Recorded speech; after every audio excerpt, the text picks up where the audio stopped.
Welcome to our mehndi and craft. Material जो हम लोगों को चाहिए वो एक बॉटल, उसके बाद 3D tube, brushes and colour. Banana start करते हैं। चलिए, मैंने 3D ट्यूब लिया है, उसके बाद बॉटल लिया है।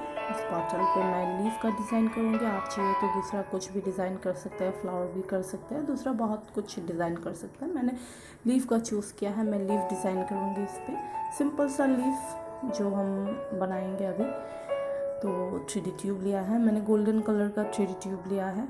ग्रीन कलर के साथ गोल्डन बहुत अच्छा मैच जाएगा, तो मैंने ग्रीन कलर के साथ गोल्डन यूज़ किया है। आप चाहिए तो दूसरा कलर का भी यूज़ कर सकते हैं। देखिए मैं कैसे बना रही हूँ इसको।